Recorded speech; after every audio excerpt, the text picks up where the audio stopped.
Tom Kozlowski here with you on 104.5 The Team and 104.5theteam.com. And joining us on the phone lines, he's a former defensive back in the NFL.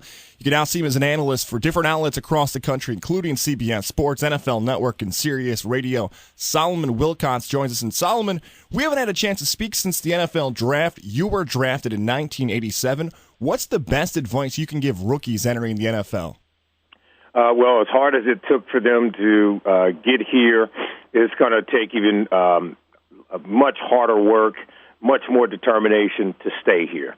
That's the National Football League. As you well know, the average NFL career is about 3.5 years.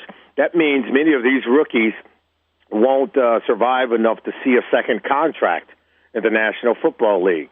Most rookie contracts are for 4 years. If you're a first-round pick, they have the option to pick up your fifth year. You got to earn that second contract. And so, you got to really put in a lot of work, and it really is about what Vince Lombardi said. 90% of the game is from the neck up.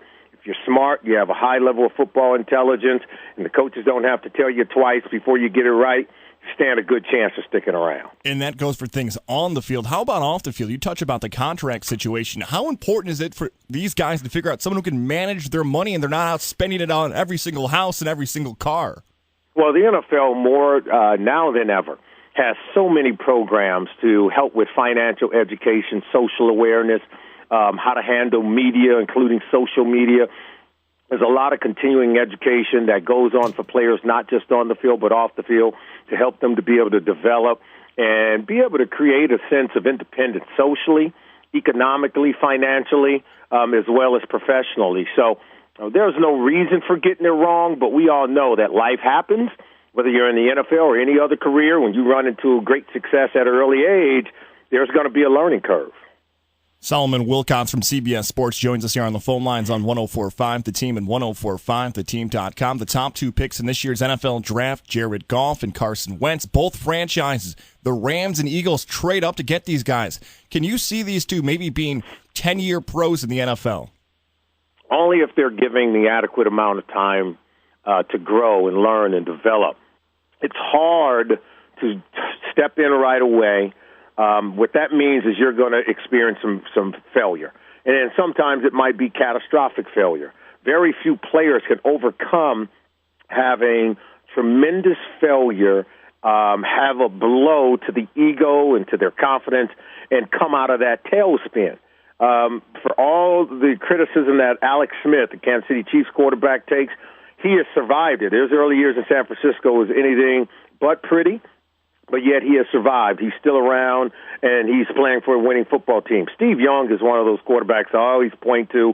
Early in his career, he had hit rock bottom in Tampa, and it took a reclamation project, time on the bench behind Joe Montana in San Francisco under the tutelage of Bill Walsh for him to come out of it and become a Hall of Famer. I think it really, most coaches would rather see it happen the way it happened for Aaron Rodgers. Behind a great pro like Brett Favre and a great system like the Green Bay Packers have, time to grow, learn, and develop, and then assume to that position when you're ready. And then you can hit the ground running and have a great career. That's the ideal way of doing it. Doesn't always work out that way. In any other draft, a quarterback drafted out of North Dakota State would have stolen the headlines and been the talk of the draft, but instead it's Ole Miss offensive lineman Laremy Tunsil. If you can think back, can you remember any draft day moment that was so bizarre and as weird as what had happened with the offensive lineman Tunsil? Nothing as graphic. We actually had pictures to document what the rumors were. I do know in drafts before, rumors have circulated about, say, a Warren Sapp that allowed him to plummet down the draft board. He still went on to become a Hall of Fame player. The same happened to Randy Moss, where several teams, including the Dallas Cowboys, passed on him. He fell down the draft board to the Minnesota Vikings, and there's no doubt in my mind he's going to become a Hall of Famer when it's all said and done. So Laremy Tunsil still has all the opportunities out in front of him, but you're right. This one was more graphic. We had visuals to back up the rumors that were being circulated. We woke up that morning, and all you had to do was look on social media, and the pictures were right there, and you knew that it would have some devastating consequences.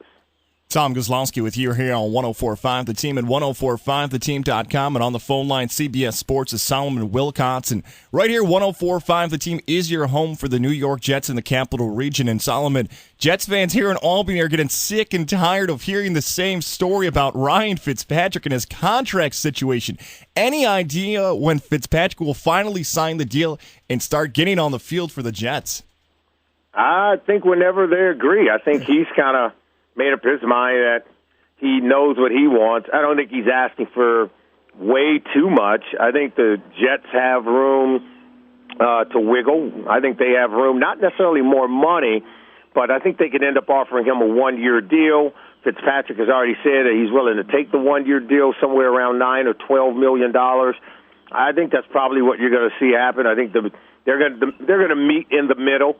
You and I both know that it is a drop-off. You can say what you want in criticizing Ryan Fitzpatrick, but there's a drop-off from where he is, or at least the season he had last year, or where the next quarterback on that roster, whether it's Geno Smith, Bryce Petty, or Christian Hackenberg. You'd rather have the quarterback who's got some pelts on the wall and one that has good chemistry with their current receiving tandem in Brandon Marshall and Eric Decker. Jets fans are sick of that story. It seems like all NFL fans are sick and tired of hearing about Deflategate, but it will not go away. We haven't spoken since the last suspension, the last ruling had come down involving Tom Brady, suspended for the first 4 games of the 2016 NFL season. Did the NFL get this right? Was this the right call? Well, I mean, when you say what was the right call, that's you and I know it's a loaded question. Mm-hmm. There's no way in my mind, I don't think anyone proved that Tom Brady let air out of footballs. I don't think in any way, shape, or form that the science of it shows that he would benefit from such a thing. The science does show that it would benefit running backs from fumbling, but no one is accusing the running backs of having concocted some plot to let air out of footballs. You and I both know if the ball's got less air in it, it doesn't travel nearly as far, okay? But you could squeeze it on a cold day, and it wouldn't fumble. So if this stuff gets so far out into the weeds, it damages our game, it hurts our sport, it tarnishes what is a great career. You think about Tom Brady and all that he's earned. He's earned everything he's gotten in this league. He didn't come in, touted as some first-round pick, 6th-round pick. Everyone shunned him multiple times, and then he's made this great career. He's a clutch player. He didn't get here by cheating. I don't think anyone would even argue that. I don't think anyone would even try to argue that.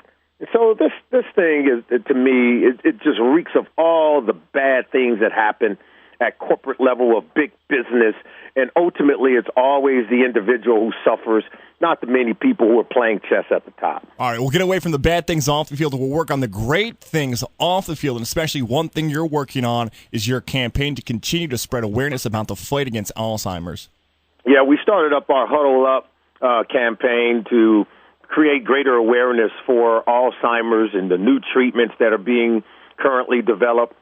We kicked off the campaign at Super Bowl 50 in San Francisco, and we've been very fortunate with many of our investigators like Dr. Richard Hollop in the Albany, New York area, who is hosting basically memory screenings, really trying to help the community, particularly those who are suffering from this dreaded disease of Alzheimer's. Roughly 5 million Americans suffer from Alzheimer's.